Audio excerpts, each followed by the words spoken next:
Now a few more points to be discussed over here are the pair production and pair annihilation. First of all, let us discuss the pair production.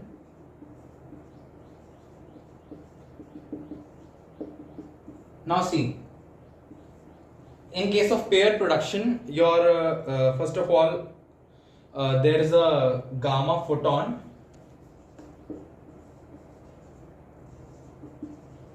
which gets dissociated into your electron as well as a positron, into an electron and into a positron. This one is positron, right? There's a gamma photon which is dissociated into an electron and a gamma photon and a positron. And let me also tell you, if the energy is given to be 1.02 mega electron volt, if the energy given is 1.02 mega electron volt, then simply 0.51 mega electron volt energy is carried out by electron, and the remaining 0.51 mega electron volt is energy is also carried out by the positron. But if the energy, let us say for an example, if the energy is near about, I can say 1.42 mega electron volt, 1.42 mega electron volt energy is taken up by this, then I can say that these particular electron and positron are going to take, these two are going to take 0.51 mega electron volt of energy only with them, but the remaining energy, that means 0.20 and 0.20 mega electron volt energies, 0.2 and 0.2 mega electron volt energies are taken by these in the form of your kinetic energy, Other than this was the pair production. Now if we just reverse the process, it will be your pair annihilation. That will be called as your pair annihilation, right? Let me tell you. See, now if a gamma photon was getting dissociated into an electron and positron, then it was called as pair production. But let me tell you, pair annihilation. What does pair annihilation mean? See, in case of pair annihilation, an electron, a positron and an electron together combines and forms a gamma photon. Just reversing the process is the pair annihilation. Now we come to the most important topic of chapter nuclei, that is the radioactivity. First of all, the definition of radioactivity, let me just tell you instead of writing. The definition of radioactivity says spontaneous emission, the spontaneous emission of particles or the radiations from the nucleus in order to provide stability is defined as radioactivity, right? So we are going to now study about the radioactivity. First of all, let us get some basic information about the alpha decay, beta decay, gamma decay. Then we will be moving on towards the formulas of which are very important. First of all, in case of radioactivity, let us study about alpha decay. First of all, we are going to study about alpha decay. Singly ionized helium atom is simply called as your alpha particle, and what we can say is, suppose there is an your element XZA that gets converted into, see, there will be always emission of an alpha particle. Alpha particle is simply He24. You have to, this is the trick, you have to first write He24. There will be some energy of course released. Then now I can say that this particular element which is formed can be written as your Z minus 2, because plus 2, if we add this 2 over here, then it will give you Z only, and this can be written as A minus 4. That means the question often comes that that after an alpha decay, the element which will be formed, is going to have what atomic number and what mass number will be of the element which is formed. So you can simply find out by Z minus 2 and A minus 4. That means species of X, when you subtract your 2 from Z and subtract 4 from A, then you will simply get the atomic number and mass number for that particular. And Q is equals to, simply you can put the formula, Q is equals to again delta M into C square binding energy will come, and delta M here can be written as mass defect, as I have always tell you about that. Let me write over here. Delta M, that is the mass defect. What I can write? Mass of XZA. mass of XZA minus the mass of your Y Z minus 2A minus 4, as well as the mass of alpha particle, which will be mentioned. See, you do not have to be confused. Actually, these masses will be given in the question itself. You have to just put the values over here in the formula, and now again you can multiply this with 931.5, then you will obtain the energy in mega electron volt. Now see, an important thing, alpha particle, this we can say is positively charged, singly ionized helium, right? So that means this is positively charged. So what I can say for a positively charged, that suppose there is there are two plates having your positive charge over this plate and having negative charge over this plate, then we can say, and this is the particle, this is the alpha particle basically. So you know this is positively charged, so it will get attracted towards the negatively charged plate. So I can say that this particle is going to move towards the negatively charged plate, right? So now we are moving after the alpha decay. This was the part in alpha decay. Now we come to the beta decay. Under beta decay is simply divided into two parts, that is beta minus decay and beta plus decay. We are going to discuss both. Second, which we see is the beta decay. Now see, beta decay is basically divided into two, that is beta positive decay and beta negative decay. In case of beta decay, let me write the skeleton equations for both these. Simply gets converted into, but there is no change in the mass number. See, that means beta positive 1 here 0. This is represented somewhat here, and you have to always remember that there is a neutrino produced over here, right? Not anti-neutrino. This one is neutrino, right? There is a neutrino produced over here and some energy as well. So we can say this process occurs. This process occurs in the nucleus because the number of protons, because in the nucleus the number of protons have increased. Right, so reason can be because of the increment of the number of protons. Number of protons increases in the nucleus. That is why we can say that beta positive decay occurs. Right. After beta positive decay, let us deal about the beta negative decay. For writing the beta negative decay, let me erase this part a little bit. See, in case of beta negative decay, what I can say is similarly, writing this equation XZA, simply it gets your converted into, simply here it will be YZ plus 1 and A. That means this is beta minus 1 0, and there will be production of an anti-neutrino in this case. There will be production of an anti-neutrino in this case. What is this? This particular denotes anti-neutrino. This particular denotes anti-neutrino. As I have told you earlier, that neutrino and anti-neutrino, both these are chargeless as well as massless particles. So this beta positive decay was because of number of protons, because the number of protons increased in the case of nucleus, while this particular is going to occur if the number of neutrons, right, if the number of neutrons basically increases in case of in the nucleus, then this beta negative decay is going to occur. Now let me also draw the similar plates as I draw for your alpha decay. Now see, if I draw two setups, one for beta positive and one for beta negative, and let us say that here is positively charged and this plate is particularly negatively charged.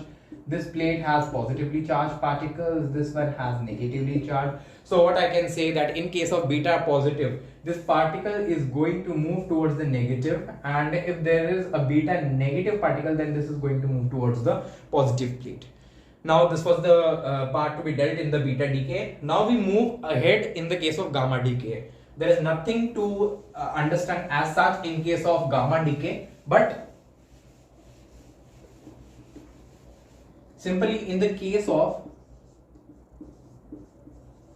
gamma decay, we can say that the nucleus attains stability by the help of gamma decay. That means I can say, suppose again XZA, let me mark a star over here. That means this is in its excited state. This gets converted into the ground state. This gets converted simply into the ground state by releasing simply certain energy. Right? In the case of gamma decay, what happens? That this particular is in its excited state. I can say that this particular is in its excited state, and this here gets converted into its ground state. This is in the case of gamma decay. Now after these, let me tell you that in the case of a gamma decay, if I again draw the similar setup, having a positive charge on one plate and negative charge on the another plate, then I can say if a gamma particle is placed over here, then this is going to pass undeflected. This is going to move straight, undeflected, right? Because this is, I can say, neither positively nor negatively charged, right? So now let us move to another part, that is your let us move to also let me tell you one important thing, that if the question refers that which reaction among them is possible, then first of all you have to check the delta M, mass defect, right? If the question simply says that which particular reaction is more feasible, then you have to simply check delta M, right? If the delta M is positive, reaction is possible. If delta M is negative, then the reaction is not possible, right? If the delta M obtained is positive, then that particular reaction will be possible. But if delta M obtained is negative, then that particular reaction will not be possible. And if delta M is possible, and for the question which says that which reaction is more feasible, then I can say the reaction having more positive delta M is going to be more feasible, is going to have a reaction which is more feasible, right? Now we are moving finally towards the numerical part of radioactivity, which is the Rutherford and the Soddy's rule. Rutherford and the Soddy's rule, which has certain formulas based upon which certain questions are asked. Its name is Rutherford and Soddy's law. See, first of all, the first formula which we have, the rate of decay. For the rate of decay, that says minus dN by dt is actually directly proportional to n, that is the number of nuclei. This is the number of nuclei. This is the rate of, we can say, decay. Rate of disintegration also we can say rate of decay or rate of disintegration. Minus dN by dt is directly proportional to n, which is the number of nuclei. Also we can write this particular n as n is equals to n naught. N is equals to n naught into e to the power minus lambda t. Into e to the power minus lambda t. This n naught is the initial number of nuclei, n is the number of nuclei which are remaining at this particular instant, into e to the power minus lambda into t. T is the time, and lambda can be considered as the disintegration constant. Also, if this proportional sign is removed, we can say dN by dt can be simply written as is equals to lambda into n. Minus of dN by dt is equals to lambda into n, another formula. And there is a graph. There is a graph for this particular which is very, very important. That graph is between your number of nuclei and time t. I can say like this. Let us say here is time t. On x-axis we plot time t, and n suppose is placed at y-axis. So we can say this particular graph is like this, right? This is the n naught. N naught means initial. Initially, obviously it is your common that n naught, that means the initial is going to be very much, that after disintegration converts into lesser, then lesser again and again after particular disintegrations. This one is n naught, and what I can say here near about at this instant, it is your n naught by 2. Where this becomes n naught by 2 at this particular instant, this time is t half-life. This can be considered as the half-life. And there's again very important thing, that at this particular instant, this means your t average, at t average.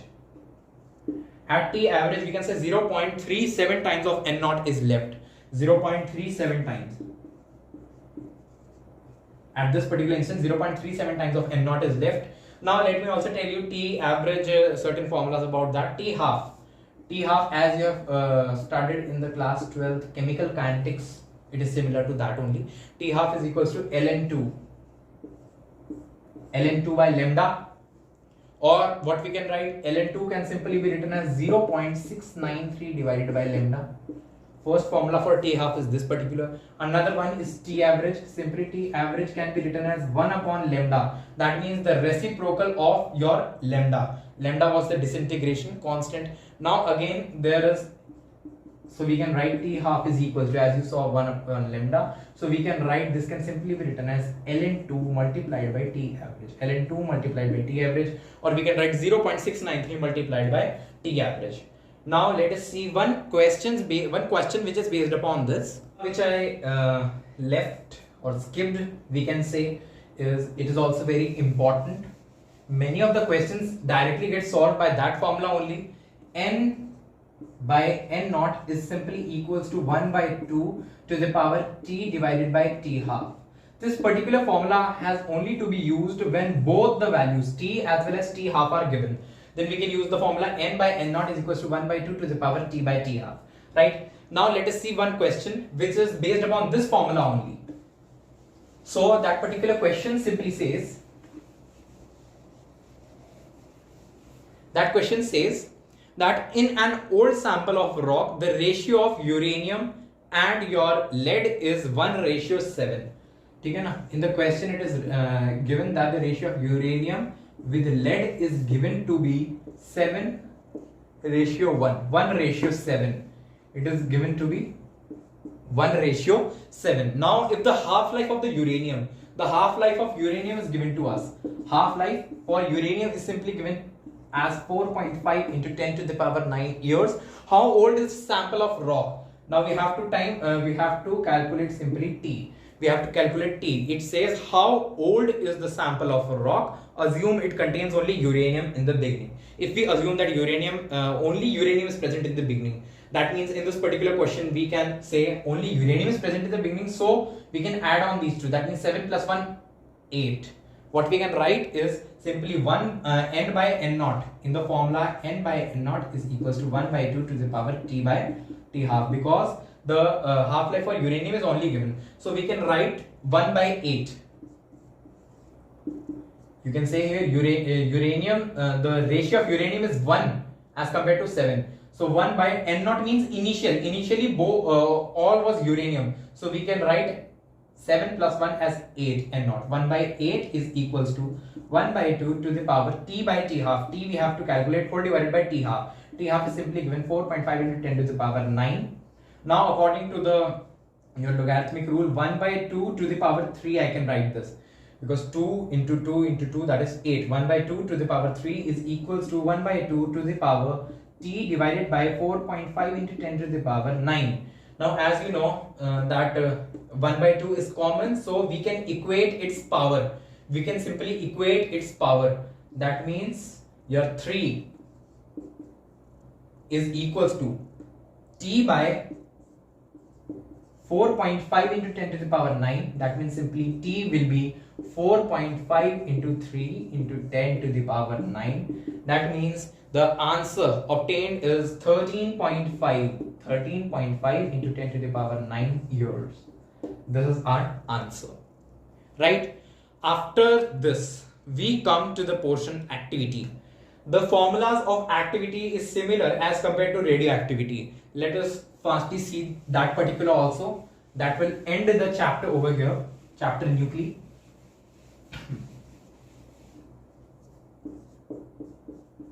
Now we are going to see activity. See, activity, this activity is represented by capital R. This activity is represented by capital R. Capital R can be written as minus of dN by dt, simply that is equals to, that is your equals to lambda into n. Again, this is the disintegration constant. Similarly, like that only, Now so from here r can also be written as lambda into n. R can also be equals to lambda into n. Other than that, r naught, that means initial activity, can be written as lambda into n naught. That means lambda into the number of nuclei which were present initially. Or we can write, instead of r naught, if we write r, simply r can be written as, r naught into e, as we wrote in the in the topic radioactivity, n is equals to n naught into e to the power minus lambda t. Similarly, we can write r is equals to r naught into e to the power minus lambda into t. So we can write r is equals to, instead of r naught, we can put lambda into n naught. R is equals to lambda n naught into e to the power minus lambda into t. This can also be used as the formula. And similarly, as I told you, n by n naught is equals to 1 by 2 to the power t by t half. Similarly, we can write for this activity as well, that is r by r naught is equals to 1 by 2 to the power t divided by t half. Right? Other than that, we can similarly have a graph between r and t, that means activity and time, as we had the graph similarly for the number of nuclei left. So if we plot r at the y-axis and time t at the x-axis, similarly, similar graph will be obtained somewhat like this. This particular instant is r naught. At its half, we can say when it is r naught by 2, this particular stage will be t half. At this particular, we can say this is your average time period, or here it will be 0.37 times of r naught. Right? Now let me also tell you the units of radioactivity, which are very important. Units of activity, or I can say units of radioactivity, it is simply 1 becquerel, 1 capital B small q. 1 becquerel is simply written as 1 decay per second. It is simply written 1 decay per second. This is normally, but sometimes it is measured in higher units. That means 1 curie. 1 curie, that can be written as 3.7 into 10 raised to the power 10 times of becquerel. Right? Simply, if you find in 1 decay per second, in decay per second, if you are going to find that it is 1 becquerel, and if you are going to find it in higher units, then it can be written as 1 curie. 1 curie is equals to 3.7 into 10 raised to the power 10 becquerel, near about. Similarly, we can have one question fastly. Now, this question says that half-life for X. We can have a question which says half-life for, we can say, X is equals to 12 minutes. Other than that, for Y, half-life for Y is mentioned to be 18 minutes. Now it says if their activities are same at a given moment, there is a particular moment at which the activities of X as well as activity of Y are same, then the ratio of their population means ratio of their number of nuclei is. That means I can simply say that R of activity of X at that particular instant is equals to activity of Y. That means R can also be written as lambda into N. You remember, lambda into N. And I also told you the formula, or simply we have to tell, see, as it is mentioned, ratio of their population, that means ratio of number of nuclei we have to say. So we can simply write nx by ny. That means the ratio of number of nuclei or the ratio of population can simply be written as lambda of y divided by lambda of x. It will be reciprocal, as nx by ny is equals to lambda of y divided by the lambda of x. Now just a few minutes ago I told you that half-life is just inversely proportional to this. So the half-life for y is written as your 18 by 12. Why I have written this? See, lambda is equals to 1 by t half because of this. Earlier I told you the formula, so it can simply be 6 2 times and 3 times. That means the ratio of the population obtained is 2:3. This is your answer. Now this was your chapter nuclei of class 12th modern physics. Let us meet with another chapter in next video. Thank you.